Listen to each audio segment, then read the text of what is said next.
Hello, E. It is amazing to see you. Even though I just saw Hi. you like 10 seconds ago in the back screen. I know we were chatting. Hopefully we're I not know late. we did get to chatting.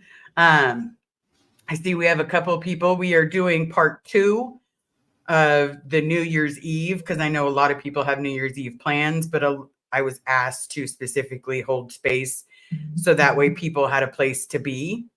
Um, so Right. I figured why not do anything better and ask people to come.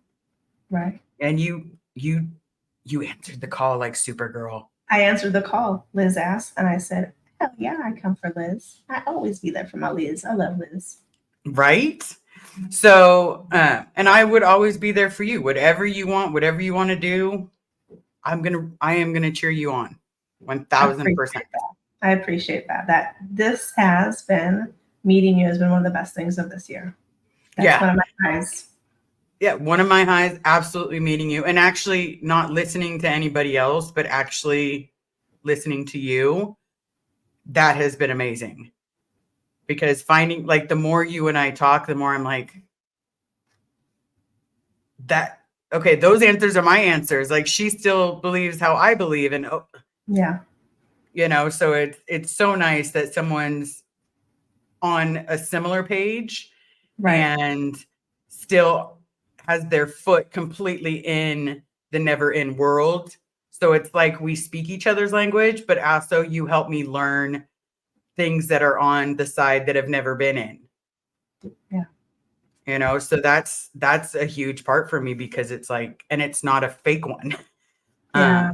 I know. It's a lot to unravel. And so it's nice to see different perspectives for me anyway. Yeah.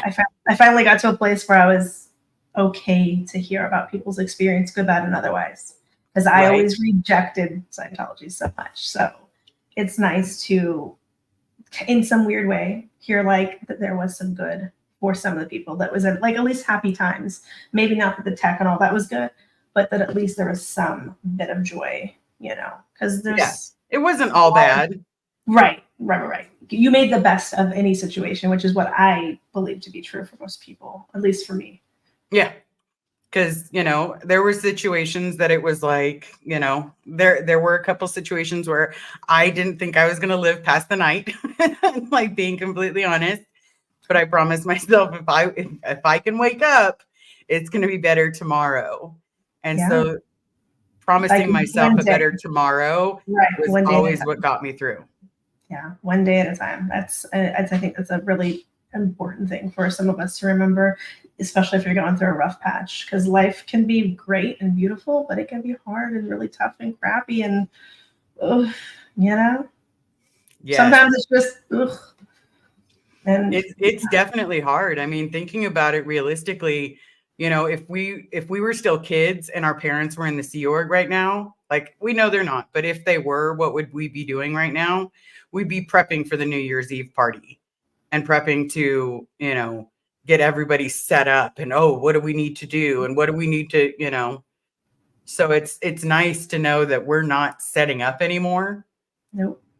And it's nice to know that some of the shit that happened to us is not acceptable. Right. And there's other people that will say, "Oh my gosh, that's wild." But guess what? Here's my Happened to me story. too. Right. Or this Then you're happened like, to me "Oh, and this. And I'm yeah, like, okay, okay. well, Okay.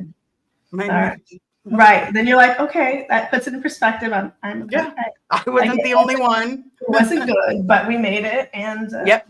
we're choosing to show up differently, and we're choosing to do and learn and be different, which is good. I think for anybody. Yeah, because that's the hard part is like when I decided that I was going to make a channel, it was like, I'm just going to get my story out and I'm going to do what Aaron says. And I'm going to do one every single day for my dad, no matter what it is, just one video a day for my dad and make as much noise as I possibly can on my terms. Yeah. And so it's like, the more I listen to stories like Reese's story, like I thought it was really bad that I got dishes and dictionaries and like course manuals thrown at me. And she got a fax machine. A whole damn fax machine. Right? And I'm like, man, that sucked getting hit by the dictionary, but can you imagine a fax fax machine, like No, that would have done some damage. well, that, and I can't imagine, like, I would have probably fucked somebody. Now, yeah, but in those I mean, moments, no. I just took it like it was not that big of a deal. It was oh, see, I was kind of a little more rebellious, so I probably well, because I'd already had worse, and I knew if I opened my sure. mouth, then I would get worse again. See, that's true. So no matter That's what happened, it would get worse for me. There wasn't, well, this can't get any worse. No, yes, it can. It can keep going down. It can keep going all the way down until you feel like you're going to die. Right. And let me tell you, broken ribs feel like you're going to die. Yeah, I bet. Especially when you're breathing every time that was supposed to. Yeah, and you can feel it, but you're a kid and you don't realize, you know, like I was sitting there the other day. I was thinking about you because on my live, I'm like, I used to always tell myself I don't want all of my medical conditions to be brought out. Like I told you and V. And then one day I think it was yesterday on my live, I'm sitting there and my jaw dislocates. So I'm like, and so I grabbed the edge bone and I popped it right back in. And it, of course, is allowed, you know. And so then all of a sudden I'm like, man, I just did that on live YouTube. Like, oh my God.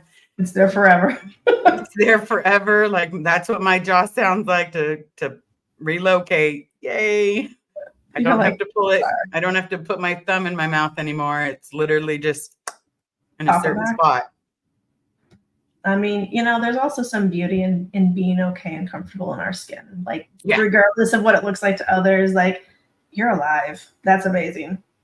You're killing already. That's it. Like, that's all you need to do. Right? We're alive. We made it through and everything's like so much better. And now we're here talking about some of our experiences, good and bad, our, you know, like our moms, good and bad.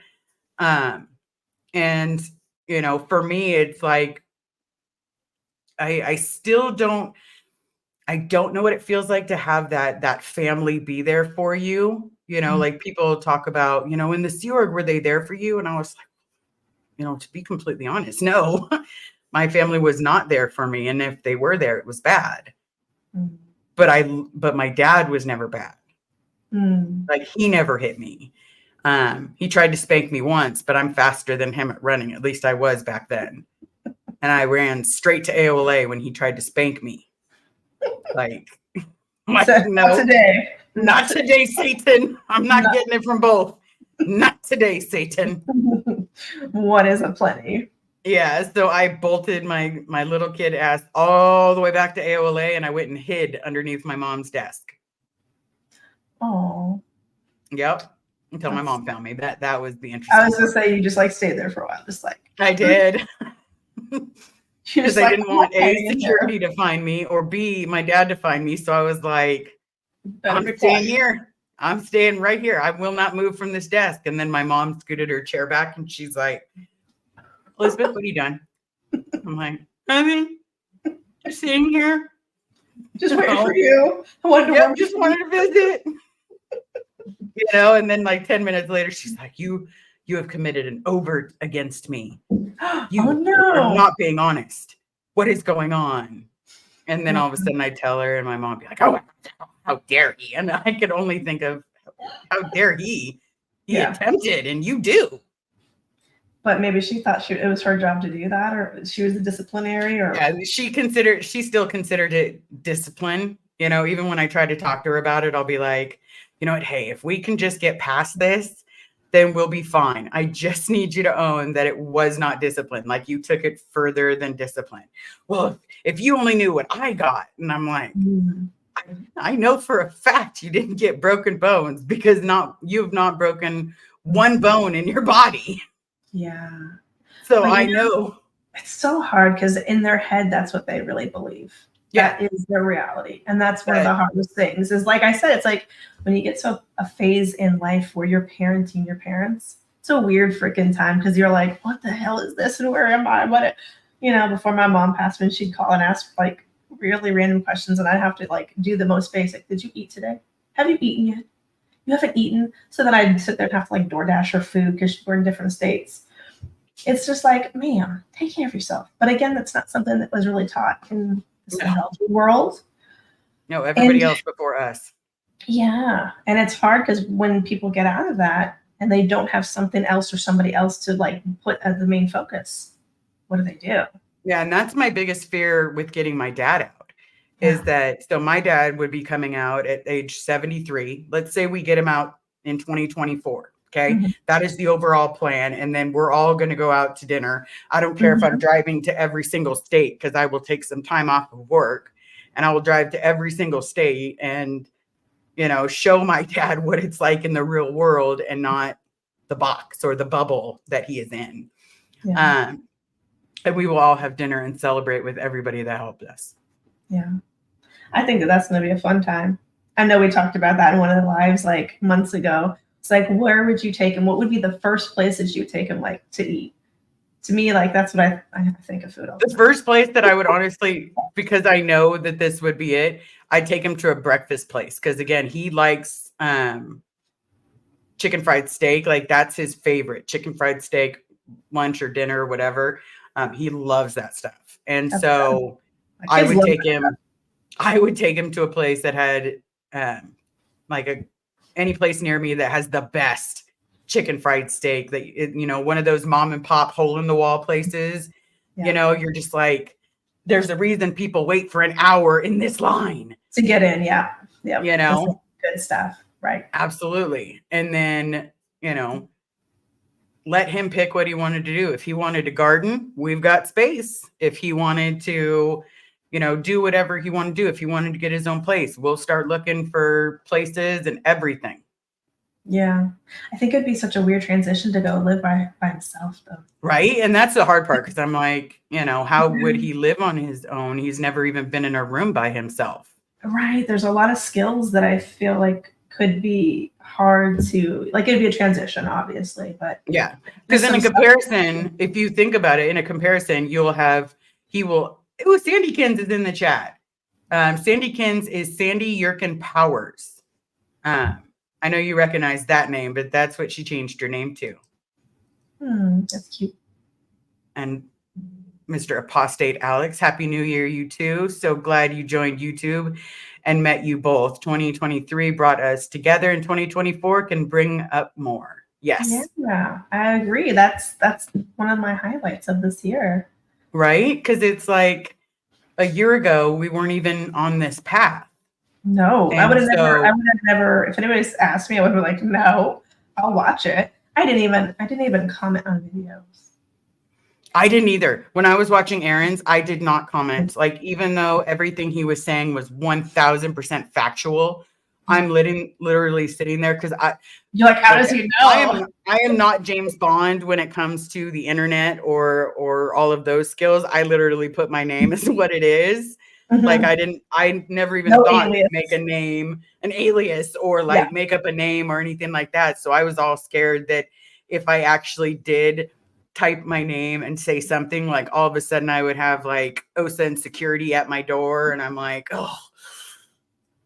but I don't want any of the crap, What was the first video that you commented on YouTube?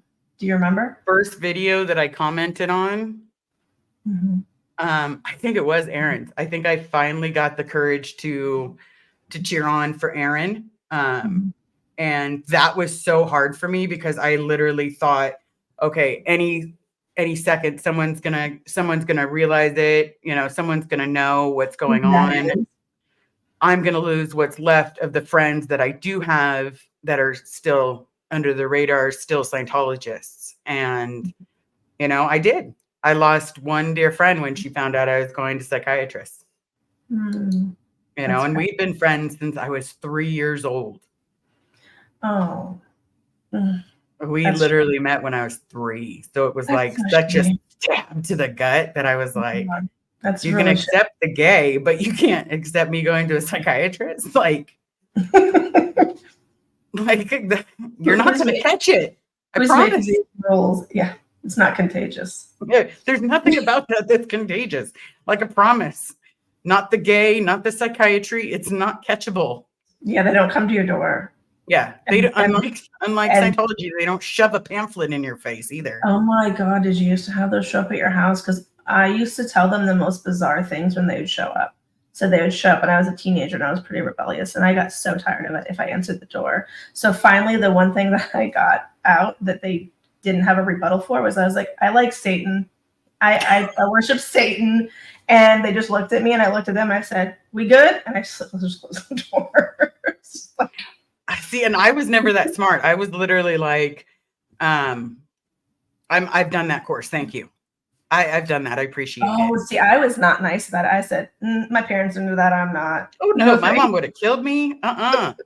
Like the first time we got so again, I woke up when I was 40, as you know.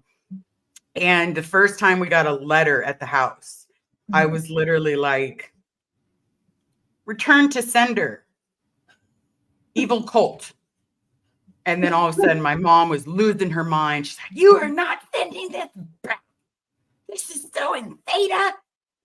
And she just lost it, turned red. Like you thought she was going to snap and like she was going to pop a capillary. She was not happy. Yes, she's not happy. She was not happy with it. So, yes. See, I used to do all kinds of cheeky shit like that. And I would just be like, that's not my thing. Sorry. See, and that's where I wish there's a part of me that wishes I was a little bit more courageous like you, because then would I have woken up a little earlier?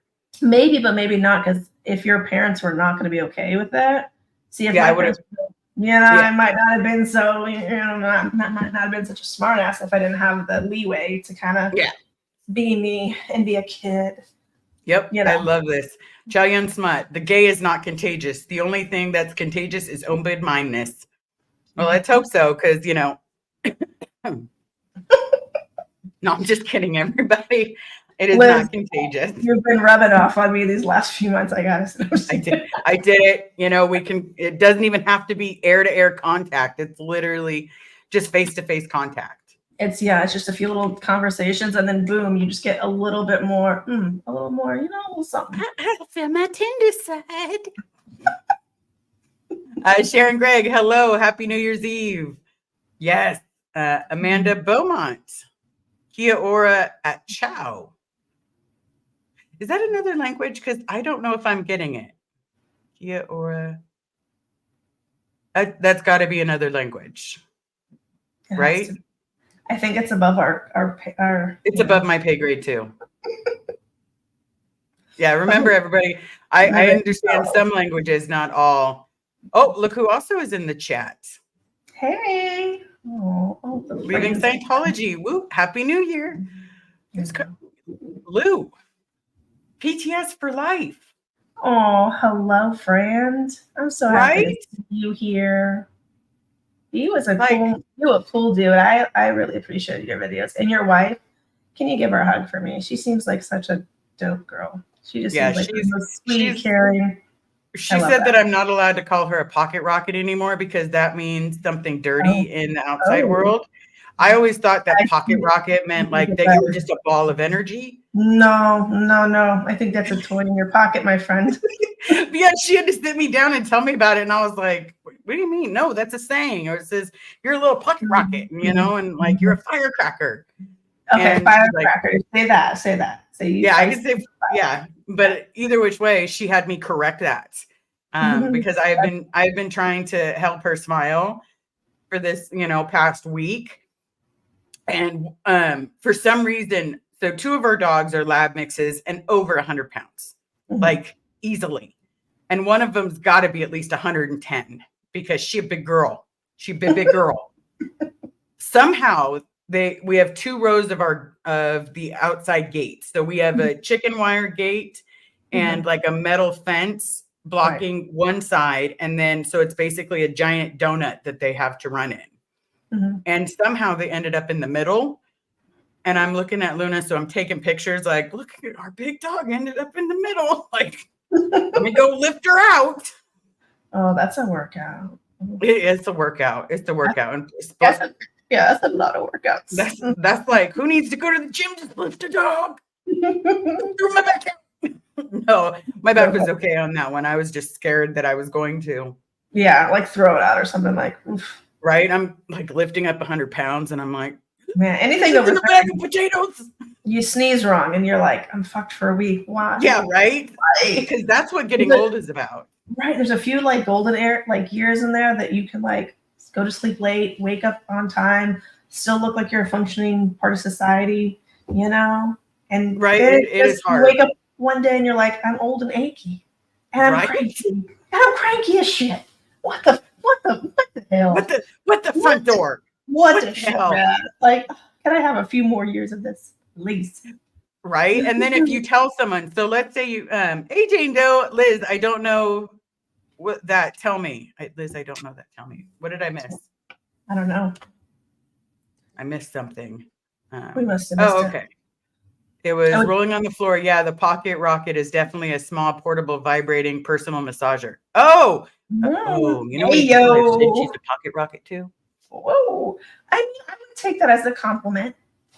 You know, I would just roll with it in an optimistic way. But that's just me, and I'm a little bit fucked. Yeah. Like, I still tell vertical jokes because the only thing, like, I am fully aware that even though she is vertically challenged, her karate is like among the best. You know. See, you got to be scrappy. If you're little, you got to be scrappy. Yeah, like if you're big, and they're you like just you're not even the knee kicker ones, like or the hair pullers, like. Oh goodness. This could go off. This could veer off. This could veer very easily. You know, I'm thinking with the two of us, and yeah, it could veer. It could veer very easily. Very easily veering off. Oh, we've got people blushing. Okay, hold on. I want to grab something real quick. I'm gonna see. I think I have PTS for life on. Hold on, because it's Jeff.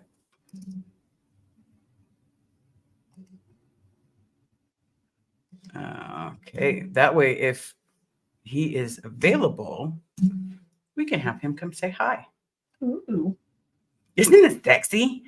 You know, I think he's just the kindest person. He is, and he is like the sweetest sound, like this, like his tone.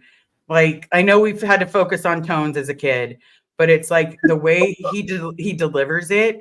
It's like he's just emphasizing it, and it's not that bullshit. Tone 40, tone 40. You know, that's what I thought when you said that. But I'm like, he you know, he delivers it with such heart and such passion that you don't think of our horrible childhood of tone 40 and, you know, authority. No, you think of honesty and integrity. Yeah. Yeah, he's a kind soul. Yes, and Lou is definitely he is definitely a good guy. Yeah. That's been so much fun to meet all these people with similar experiences, but at different times, at different places. It's that's such a small world. And you got to meet Aaron. Yeah, he's cool as fuck. He's cool as fuck. I did not know he was that tall. He's that tall. Like, he looked like a basketball player standing next to you. Yeah. Well, I'm 5'2", so I'm a little one, you know. You're on the vertically challenged side. I'm little but feisty. Yeah. But he's very all right. Yes. Thank you for the invite and kind words. I can't join your live right now, though. Love to you both. We'll love you too. I think I can do that. See? You can do it. I've got the roly. You can leave the heart as your pocket rocket now. You can redefine that. I'm never going to be able to say that again. I'm like, literally, I think she was explaining it to me once, and I was like, I don't get it. I'm glad. Battery is not included. Like, oh God, yeah. Oh God. Oh, we've got Barb Tries. Happy New Year's from Durham, North Carolina. Oh, hello, and Happy New Year's. All right. Do you have any fireworks going off yet, Liz? Where you're at? No, not yet. I do. So if you hear anything, don't be too alarmed. Yeah, the dogs all got CBD stuff just in case. Okay, someone once said I shouldn't allow my now adult daughter around one of my close friends, because she's gay, might rub off on her. Ooh. With the front door. Yeah, that's I've had people do that where they're like, some people do act like it's contagious. And yeah, it's different. Mary H, Happy New Year's from Minnesota or Minnesota. Is that how it's said? Minnesota. I don't know, but I like it, so I'll take it. I'll take your accent. I don't know. I watched what is that TV show? Was it at SNL? Probably, but either which way it was. Was it comedy? Probably. I love comedies. I'm all about the whole folks with the slapstick. PTS for life. Liz, let's set up a live soon. Just you and I chattering. Absolutely. Absolutely. Yeah, do it. I know. Do it. Doing it and doing it and doing it well. I loved that song. The first song that got me expelled from school? Yeah, no. I got expelled from Pinewood Academy. Oh. So I need to have notes. So there was a song. It was boom, boom, boom. Let's go back to my room so we can do it all night and we can make it go right. I literally thought that song was about homework, but I was singing it on one of our camping trips. Or one of our outings. I think I was like 5 or 6, and I must have been 5. And so the tune was just stuck in my head, and I kept singing it. And then all of a sudden, one of the parents heard me, and then all of a sudden the principal pulled me aside, and she's like, well, this is unacceptable. I need to know what you were singing. So I sang it to her, again, thinking it was about homework. I'm 5. Like, I don't think it's about doing, I literally thought it was about doing homework.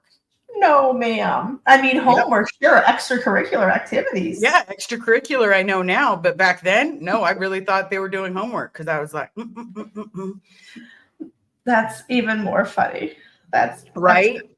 So then I got expelled from Pinewood? I got expelled from Pinewood Academy. Wow. See, I got away with a lot of stuff, man. I don't know. You must have had the mean ones. Like Delphi. I don't know. I probably had a mouth on me. You probably did, but you were like so innocently like stepping into it, like, what? It's just a good song. Right? That's so funny. I got in trouble at Delphi for dancing. Oh, were you dancing with a boy? Too close to boys. I got in trouble at every dance though, not just Delphi. Delphi was funny because they, I think, pulled out a ruler and were like, you have to be this far apart. Something weird like that. And my mom in the classroom, so there was like no room anyway. I was definitely a delinquent for these poor sheltered kids because I came from public school and I had just come from Mojave, like my stint at Mojave, and I was like just babysitting a kid at Delphi, so I didn't go there, but I did go to the dances to try to teach these kids to dance. You taught them how to wiggle? I taught how. Yeah, I think it wasn't good for the. I mean, it was great, but absolutely, we got in some trouble. I just went to the bathroom for a while and came back later when it cooled down. See, and mine was basically my mom went to Pinewood to get me reinstated. Something happened where they basically had to go back, and then I had to scrub floors for like a week, and I wasn't allowed to go on any outings. And I basically, I had to keep quiet, like talk to nobody. Oh my gosh. And then I think like a year later, I fully got expelled. Like fully with a piece of paper. They did a special trip home. Like there was like everybody else was still in class and I was being taken home by myself. Wow. And yeah. And Liz, you're a little rebel. I never got kicked out of a school. And I tried.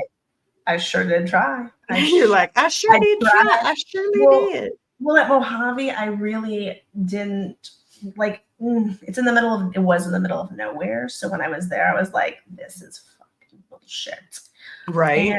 And so I was thinking, well, I'm the only girl in my dorm, so I could run away and no one would know for a little bit of time because there's nobody there to rat me out.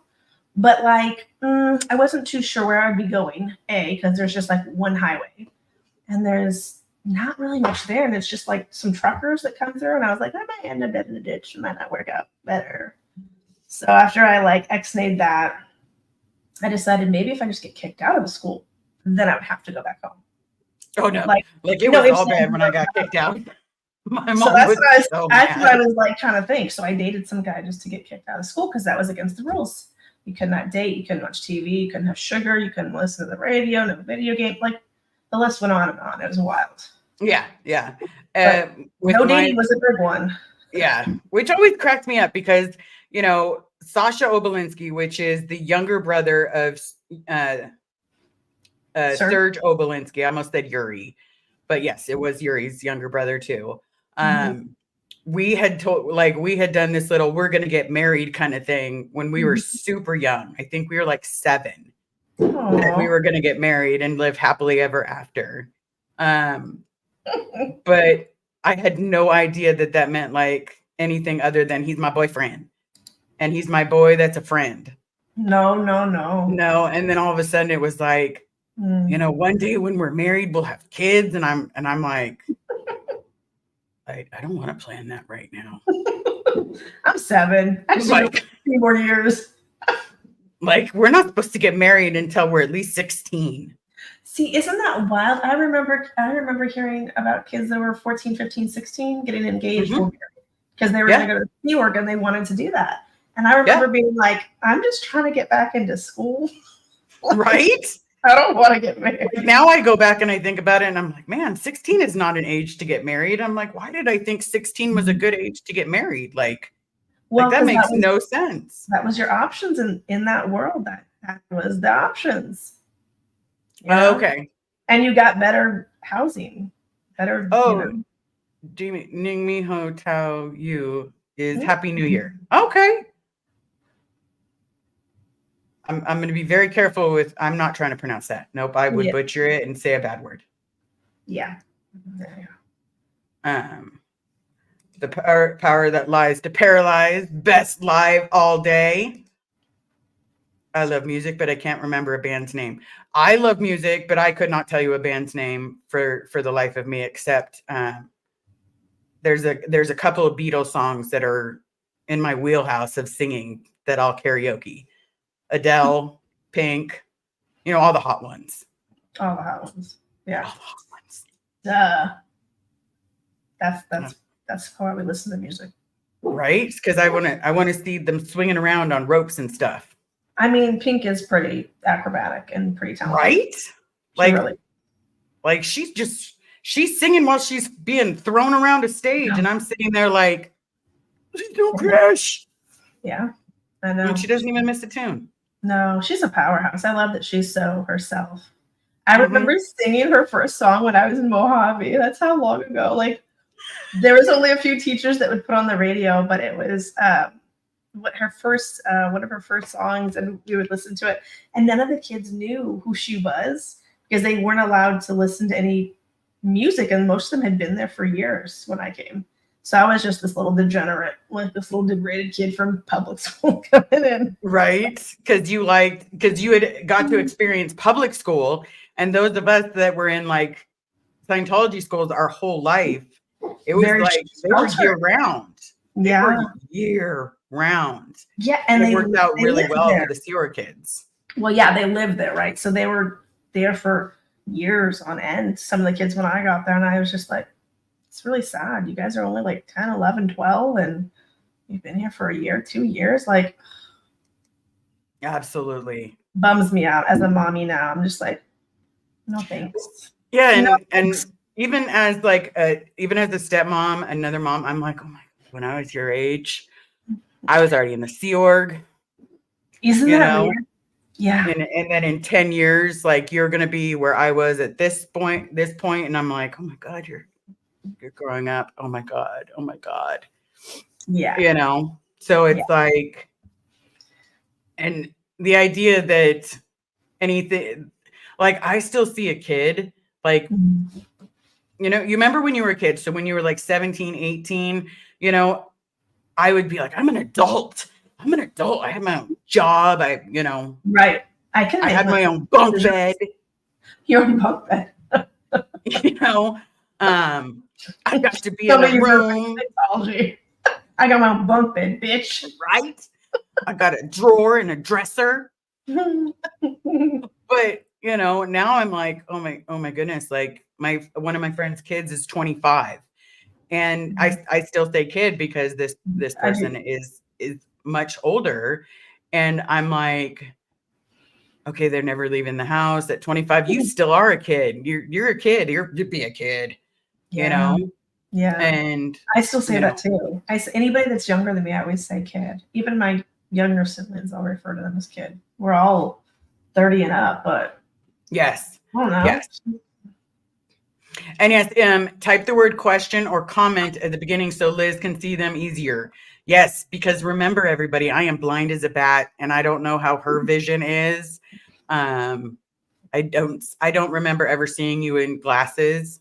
No, I wore them in high school for a second. I had a phase. You had a I had a phase. Well, I had really bad vision, and I was okay with wearing my glasses. I just really like the look. I mean, I couldn't see from very far back, but really it was just the look. I still have them. They're just sitting around. I put them on. My kids were laughing at me. I was like, "You're a bunch of shits." You know that? You know, screw all of you. Screw all of you. I didn't know that people wore. Okay, so this got me maybe a couple months ago. I didn't know some people wear glasses that are fake glasses. They're just glass for the look of the nerd. And I'm like, but some of us are real nerds. You're like just being a pretend nerd. Right, yeah. Yeah. I kind of was a little hybrid. Like I could see, but I needed a little extra help. And I also just wanted glasses. I don't know. It's a little phase in high school. I still have the glasses, and I was like super blonde hair and glasses in Florida. And I did not have the glasses. I was all about this. See, Oh no, I'm fine, teacher. Oh, I'll sit in the front row. See, I tried very hard in school because I was not the smartest, but I wanted to be in school. So I was trying to get my C's just to pass. You know, when I first went to public school, like my first time, it was so, I was so grateful I got private tutoring because I did not realize how dumb I was. You know, I literally, when we left, when my mom left the Sea Org, I thought I was a smart kid. Like my vocabulary was good. I knew how to look words up.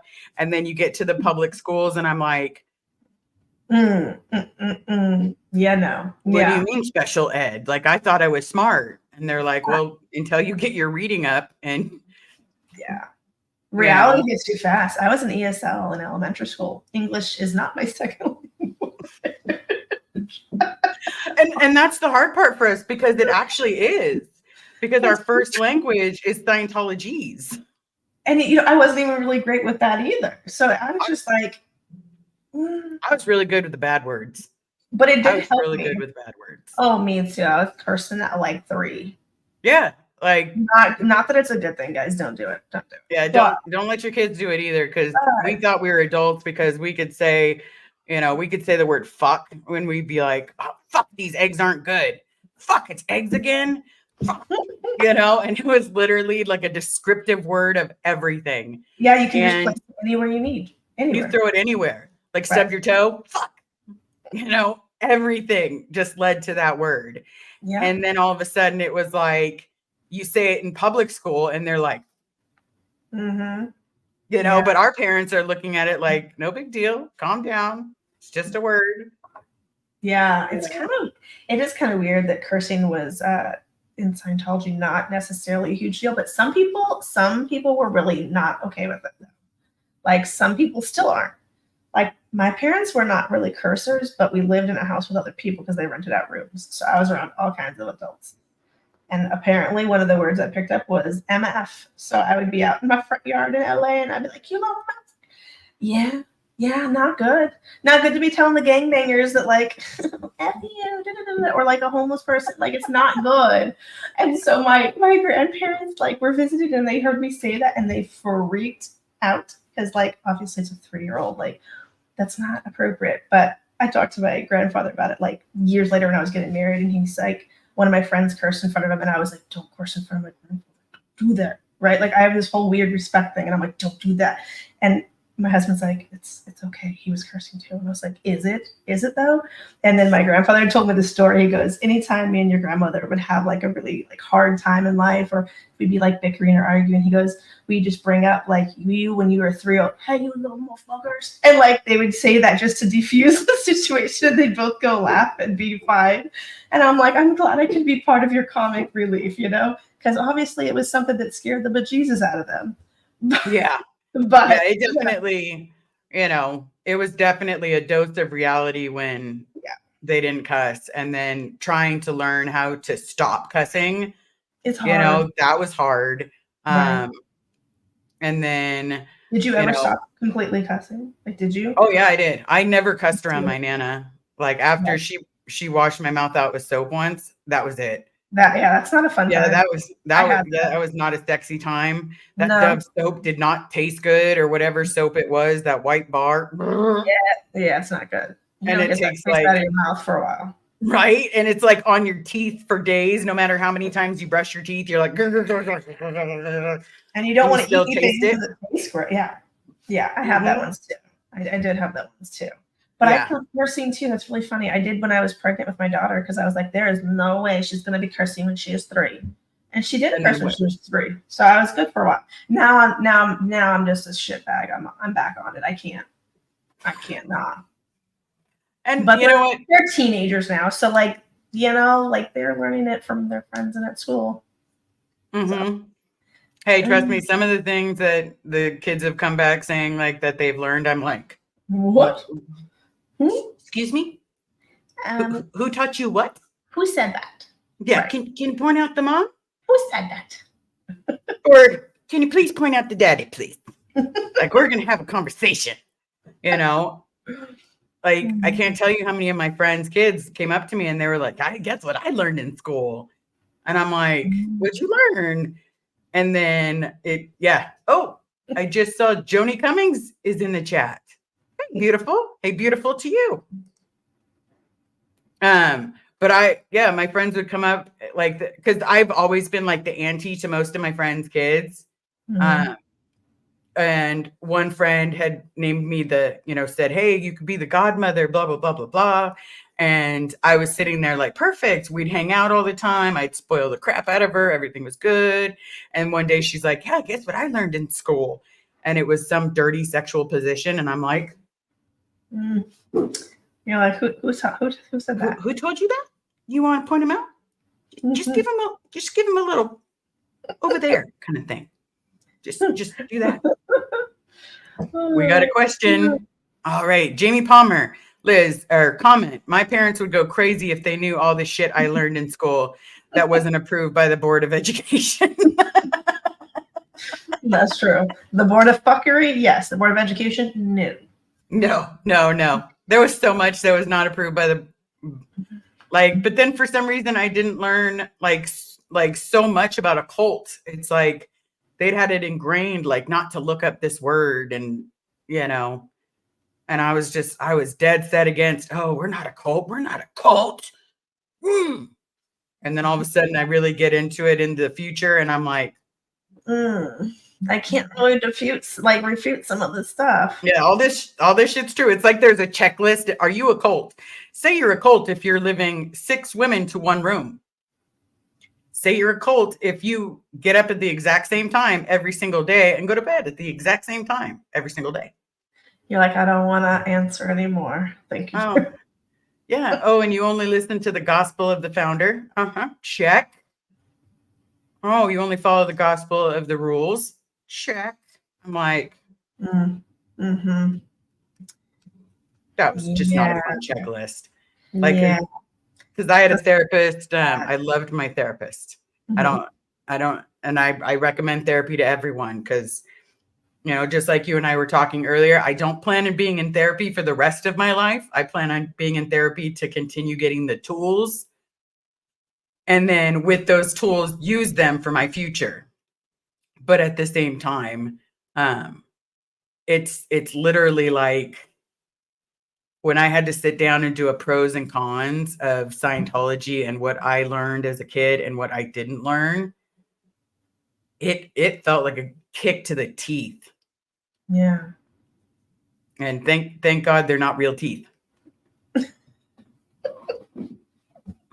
Just saying. You're like, it's just not fun. The No. gums are not fun. But so But to go it's ahead. such a strange. No, it's just a strange thing because you're not supposed to look up anything that's anti-Scientology or in theta. So it's like, in what healthy relationship, organization, religion are you not allowed to look up anything? I mean, Right? anybody or any place that wants to have that much control over you, real suspect at best. At best, at best. Yes. Because think about it. How many times did, we're going to knock on wood that nobody passes away this year. No more Golden Girls die. Oh, wait, they've all died. Because that just got me in the heart. But let's say like someone's passing. You know how many times I would justify that and be like, well, they're just heading to their new body. They're heading to their new suitcase. Oh. Mm. And then now I'm like, no, they gone. Like Gone with the Wind. Like Fiddler on the Roof. Like, yeah. But I remember Die Hard thinking in reincarnation, like they're going to come back as whatever they wanted. But I mean, even if that's true, I still think it diminishes everything that anybody did in this life. In that one life, yeah. Because like it's just, I don't know. That was something, and that is still something that I have a hard time with. My mom's been gone for going on a little over 2 years. Yeah.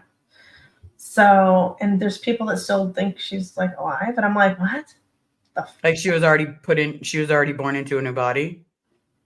No. They just don't even know she passed away at all. Like there's people that just don't even know she passed away at all. Like I find that strange, but it's because you don't talk about anything that's not theta, and like. Yeah, that's anything that's negative. You just don't talk about. Don't bring someone down. Yeah, and it was really weird because she didn't want to even talk about her diagnosis, and I was like, if you're not gonna make it, I think you deserve you should tell people. What if they want to say something to you? Right. That's why I was always glad that my family did what's called celebration of life. Mm-hmm. They always did that, and but I shouldn't call it a celebration of life because it was more of a celebration of life getting drunk in that family. Like it would be a chase to who could get drunk first, because and for some reason in the Spanish side, when you're having a celebration of life, you have to provide the booze. Because that is what is required at a celebration of life, or at least in my family it was. And so then when we're trying to have good memories of this person, my family would be like, yeah, I remember this time when hold on, I gotta go to the bathroom. Oh, that used to kill me so bad. And I just want some much better, happier memories, man. Yeah. And now you're in charge. Like now you're driving your own car. You get to pick where you go, how fast you go, what's on the radio. You get to pick every little detail. Like that's really empowering to me. Yeah, and we get to tell it to people of our choosing. Literally, if we want to tell our story of what we've been through on YouTube, we're there. And then we we also get to offer space for those that are taking time and space for us. Right. And so, as we were talking about earlier, we still have that real good exchange. It's a little fun. It's that exchange button that we still carry with us. Like it is strong. It's weird is I don't carry it with me in many things, but in friendships, I'm very much like I don't want it to be one-sided. But that's because that's something I've had to work on. Because if you're a giver, sometimes you don't realize, and then you can be upset that did I give too much? And they weren't ever, So I've been trying to that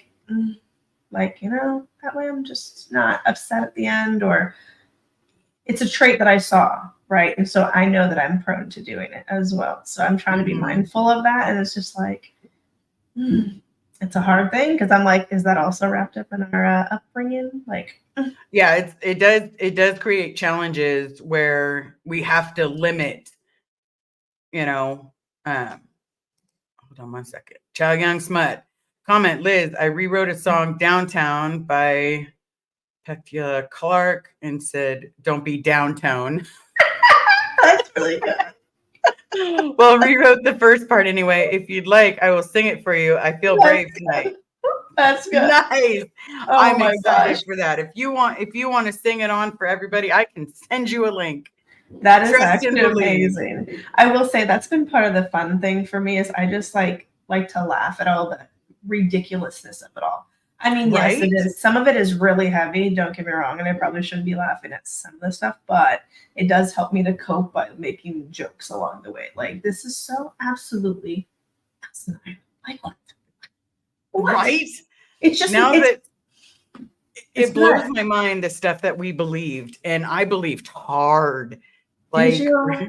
I did. I Mm, really up until I was 40, I literally believed that I didn't think the cans worked because I knew that I had faked the cans. You mm-hmm. know, like I thought of a happy memory when I was being checked for hours so that they would not catch me on the gay question.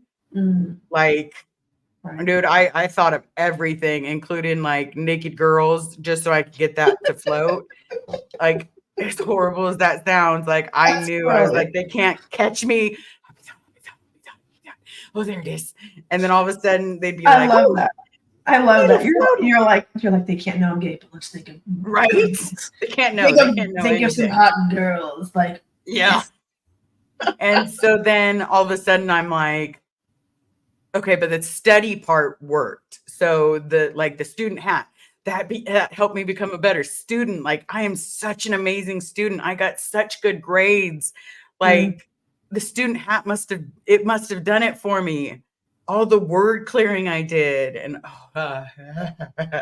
Oh, you were really buying it. See, I thought the opposite. I was always like, this is some bullshit. yeah, I This is hook, some lined, and bought it. quackery. Like oh, we have Super Pup here right on time. Happy Eve this New Year's. Super Pup. It's nice to see you, Super Pup. I know we saw Amanda Beaumont. Kay is in the house. And just in case, Artsy Tartsy Keyboard Warrior. Just because I want to make sure I say hi to people. Because I'm really bad at saying hi to people. I get started talking and I'll go off on a tangent for hours. And Just I don't know talking. if you're like that, but it's almost like We can veer off real quick. Real yeah. Yeah. Yeah. Look at where Pocket We're Rocket talkers. went. I actually kind of like that, to be honest. Like, I think stuff like that it's got character now. So it's a cute It does. little. Because think of how many times okay. So not to go into the sexual, let me bring the mic a little closer. If we're gonna talk sexy, like we gotta be in the mood. Just don't start moving the mic around, okay? We don't want any of that. All right. It's But not no, late like enough. so when we were kids, talking about sex was totally a no. Even when you were an adult, no. It was called heavy petting. Hell to the no. You know? No petting. Yeah, it was no. Yeah, it was all No about petting. no petty, no No petty petting at petty. the zoo. No petting at the zoo. And now as an adult, I'm like, the first time I went into a dirty shop, and I'll call it a dirty shop because that's what I called it the first time I went into it. I was like, oh, this is a dirty shop. This is a naughty place. Oh my God, look at that. It's so big. Who think you, who? That looks like it hurts. You know, that was me, like with everything. I was literally like, ooh.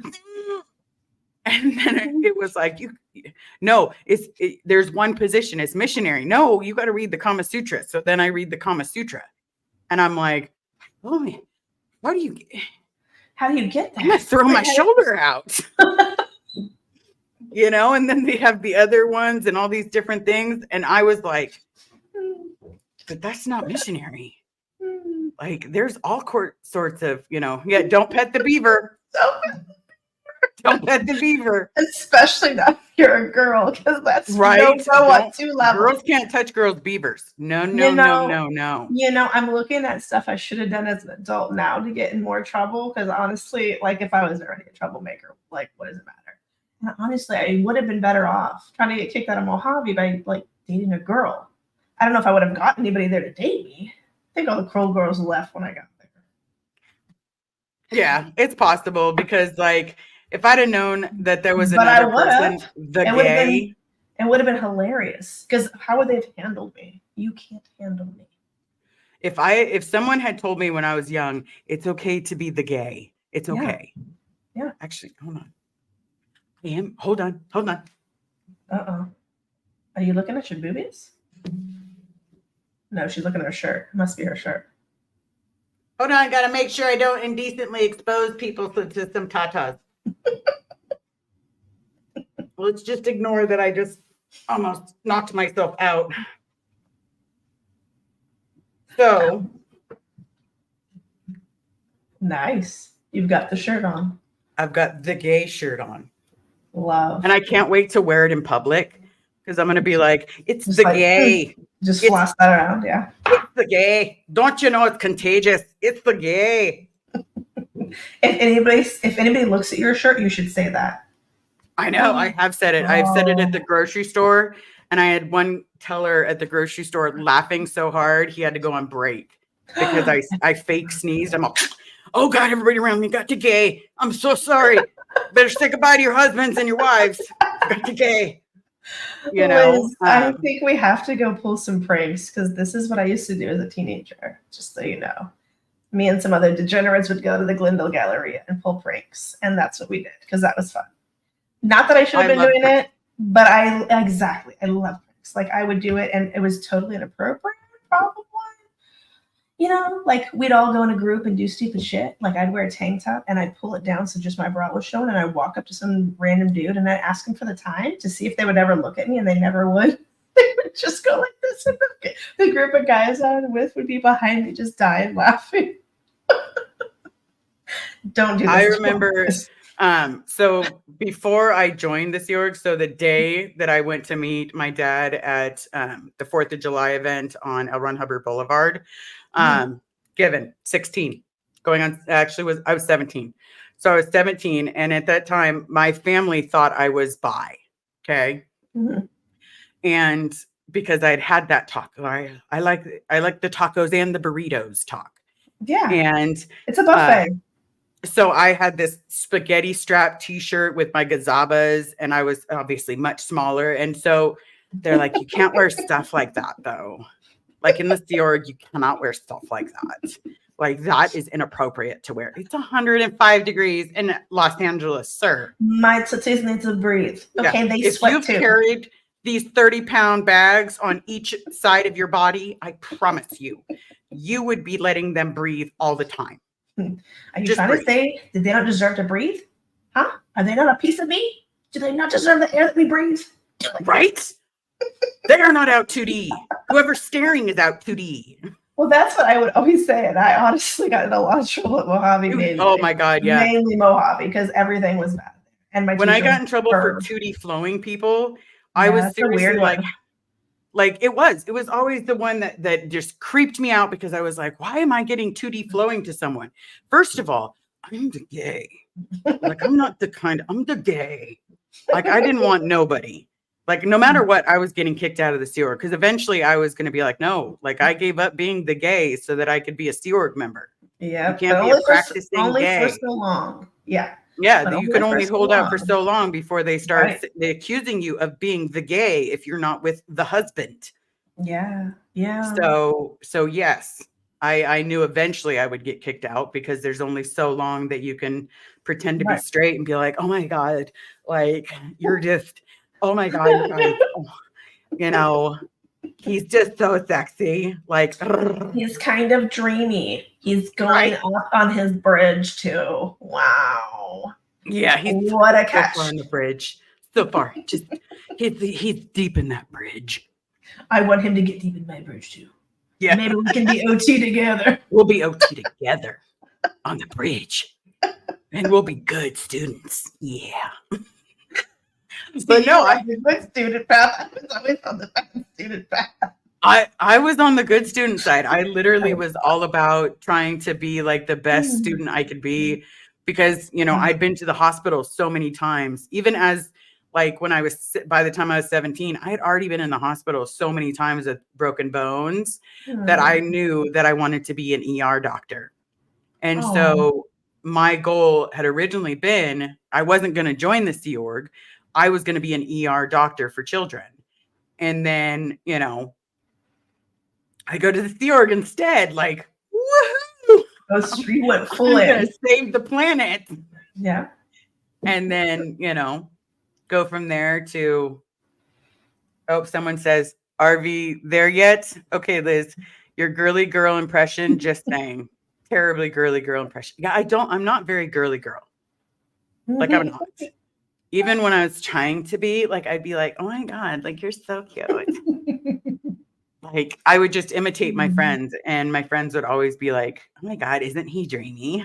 He's so cute. And I would be like, he plays basketball, okay? You It's know, kind of like, short. like, Whatever. he doesn't play baseball. He's He doesn't not play all hockey. that. He's just not all that. Or a bag of chips. So. No, but then I'd see a girl volleyball player, and I'm like, yeah. Hey, yo. Yeah. That was my favorite part about high school. Until they made, like, I was playing sports was my favorite part of high school. Until they started wearing us girls volleyball. Yeah, I loved girls volleyball because, you know, until our shorts started getting smaller and smaller. And I'm like, if I sneeze, my vajayjay is going to fall out. Oh, you don't want our lips flying out. Lips flying out. But those shorts just kept getting smaller and smaller. And I'm like, and now I look at the shorts and I'm like, there ain't no way I'm wearing shorts that could show my cooter if I dive. See, the good thing is, like, I think a good rule of thumb for me anyway is now, not when I was younger, but now, I prefer if I'm gonna wear shorts, they be just a little bit longer than my vajay, right? Right. Like vajay is flapping around. It's just, you know, it's just not. Yeah. It's just not. It's not sexy. There is nothing sexy about the vajay flapping around. Like, yeah, and I still see all the young girls doing it now, and I'm like, your butt cheeks, like, you know, when they walk and you can see the little butt cheeks. I'm like, baby, I mean, I was that kid, so I can't be in that. Like, I can't really talk so much shit. Like, I look at my pictures, I'm like, oh god, oh my god, like 8th grade, I was the person that was wearing underwear and men's boxers out in public. That was me in 8th grade. Me too, and I would wear. I thought they were the most comfortable. So you could see them because that was a whole thing. Yeah, that was a thing. It was very important for you to have a white t-shirt or tank top and a pair of boxer shorts. The 90s were the striped ones. I had a light blue, like Tommy Hilfiger one, so you could see the stripe that said Tommy Hilfiger. You know? Yeah, it was all about, you know, the 90s. You gotta love it. It was such a time to be a kid. I would say there was a lot of fun in that because we were out and about, and you couldn't track us. We were just little gremlins on the loose and causing chaos wherever we went, really. Yeah, absolutely. Really. It was literally about chaos. Yeah. And I think we were agents of chaos. Yes, but I think that's what's so nice about going over our past is the more we go over it, or at least for me, the more I go over it and I go through it, the more I'm like, you know what, even though it was really bad, I made it. So there's no reason for me to hold on to it. Once I get it out and I've said it, then I don't need to keep rehashing it. But obviously, if I'm still rehashing it, there's something I'm missing in the story, like some detail that is in there that I'm missing. And as soon as I get to that detail, I'll never have to deal with it again. That's true. Also, when you get to a certain age, reminiscing about your childhood is just like, I don't know, it just is like a thing. Like, I don't know. I was a kid, you know. Then you become that person that when you were a kid, someone would tell it to you. And you'd be like, I think we are those people. Yes, we are those people because think about it. My Nana or my grandma Eloise, which was my dad's mom. Mm-hmm. So when I got to officially meet her, supposedly I'd met her twice when I was a kid. I know of one time, but before I was born does not count. So she used to tell me when she was a nurse in Pearl Harbor, like what she'd seen and what she'd gone through and what happened to her friends. And she would tell me, you know, what my grandfather had seen, the stories that they'd go through. And I'd be like, they're so detailed. And I'm like, okay, please don't let my memory be like that, where I remember every horrid detail, you know, and it's, you know, I'm not as old as her, but I definitely tell stories like her. So we now that person. Yeah, we've reached that age. But again, that's a milestone that we are here. I look at it Mhm. like that's how I look at it. We're here and we are making it. We made it through, and we're making our own life. We're here, and I'm queer. Get used to it. And that's fine with me. Hmm. Totally I'm fine. okay with you being married Yeah. for right Yeah. now. For now. But it's rubbing off more and more. Yeah, it's the gay, everybody. Every second that I talk to her, I just feel a little bit of a Little bit more tingly gay. We need a security tool. Tip 45. What seems to be going on? Because you can always say the word pineapple if something's happening. Okay, Chow Young Smut says, send the link, Liz. I'll come for a few minutes and sing you a song. You want to hear a song? Yeah. You have time for a song? I have time for a song. You have time for I think I always have time for a song because that's where I live mentally, guys. Times for songs. There's always time for some. songs. There's always time for some nonsense and some songs. I know, because I'll bust out in singing any day. See, I can't sing, so I won't put you through that. But I do make up some songs in my head. So if we have someone that actually knows how to sing, even better. Heck yeah. Even better for us. Okay, Chow, send me an email real quick so that I can send it to you at saybobferris@gmail.com. If you are still in the chat, Miss Chow, please, definitely. We're all about having a little sing along, a little karaoke. Yeah, a little karaoke. Did you ever go to camp? Any of the Scientology camps? I don't. Well, I mean, just Mojave, but that was school. Did you ever go to camps as like a person out of Scientology? I did like our YMCA had Indian guides, which was like kind of like Girl Scouts-esque. I mean, they've obviously changed the name because it's not appropriate, but I did that. So we did kind of like that. And I was in Girl Scouts for a hot second. So I was in Girl Scouts, but I got kicked out for eating a brownie. I'm just kidding, everybody. Just kidding. It's okay. I only did it because I wanted to sell the cookies. And then after we did the Girl Scout cookie selling, I was like, okay, that's good. I'm out. So that's about how much I was dedicated, It was okay. But it was extra homework. So, I didn't really want extra work. I already was trying to get my normal schoolwork done. Okay. All right. Hold on, I'm almost there. I'm having to type it because we're doing it this way instead of, I don't know why I didn't just do it on the keyboard. Oh, because you probably didn't want it to make all the noise. True. You're being respectful. I'm all click, click, ears. click, click. But yeah, I go camping now as an adult though, so that counts for something. But it's not Scientology camping at all. So the first time I went to camp that was not Scientology camp, it cracked me up because we were supposed to sit around a fire, and all I kept thinking of is literally like the camp songs that they would teach us. And I remember sitting there going like, oh, that's a camp song? Like what's a camp song? And it'd be like, I said a boom, chicka boom. I said a boom, chicka boom. I said a boom, chicka mop, chicka broom. Uh-huh. Oh yeah. One more time. Janitor style. Literally like the fact that I remember that, and I haven't been at camp since I was like 12. That song is ingrained in my head. Forever, ever. I mean, that's good though. At least you had some fun. Oh, you ready? Here we go, everybody. Hi, everyone. Hello. How are you? I'm good. How are you? Pretty good. We got Alicia looking her sexy self. I'm wearing a sweater, my friend. I'm wearing a sweater because I have a cold. You rock that. I like it. I know, and I got like frizz all over my hair. Yeah, my hair is out of control.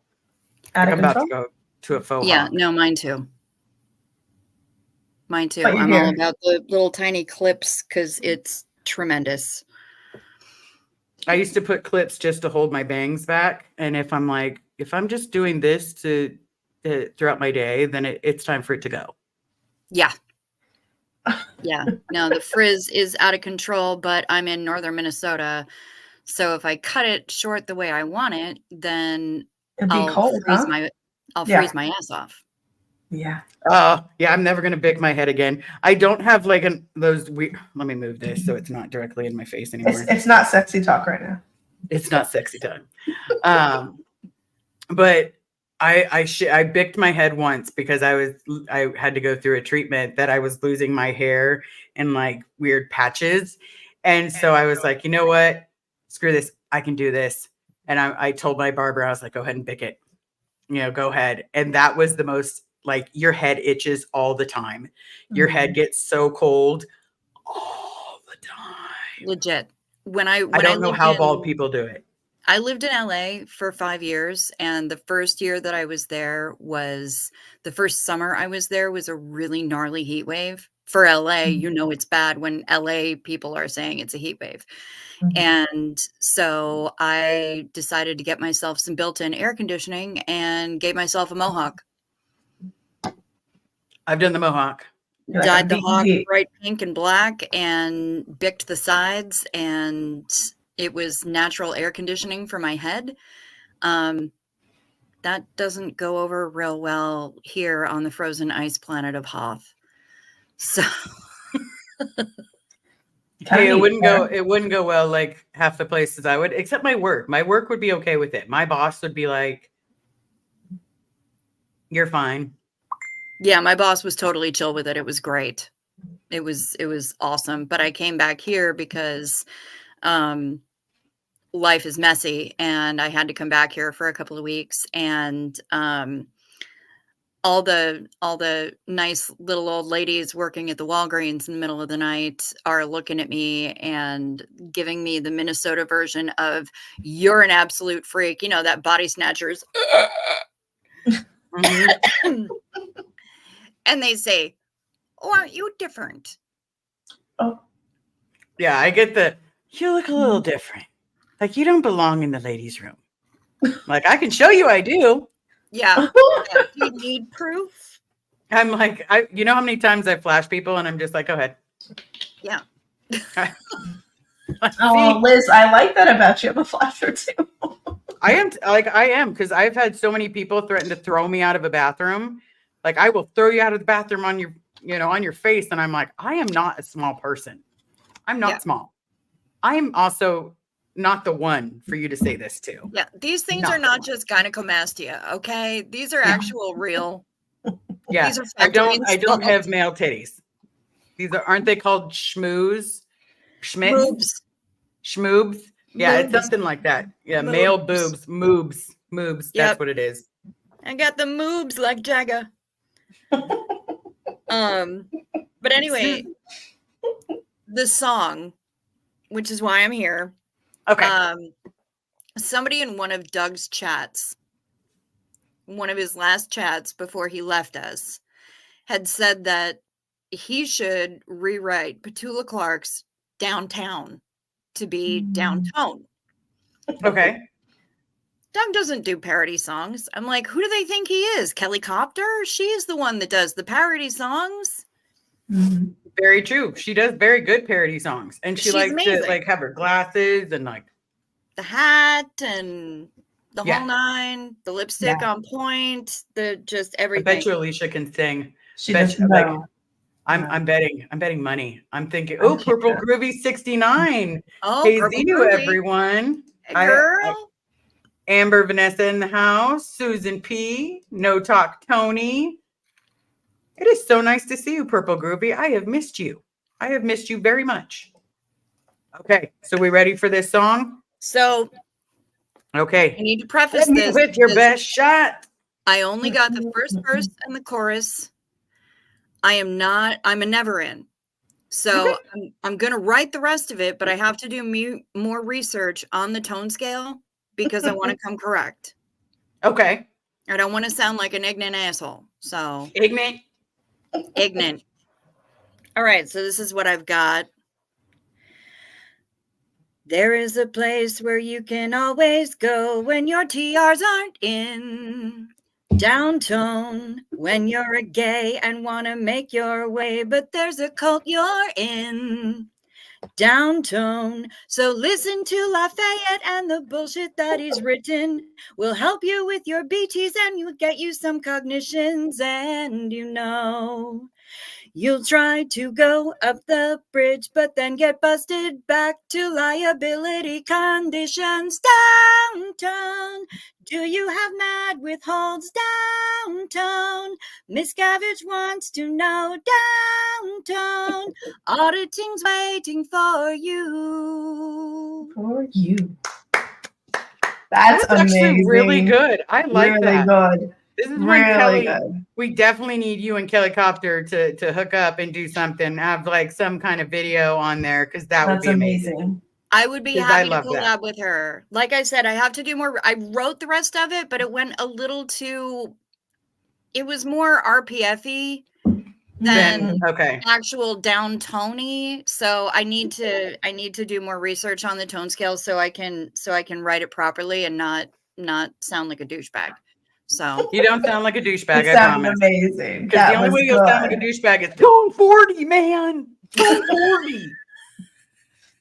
If I have anyone say that to me ever again, I'm literally gonna be like, shit.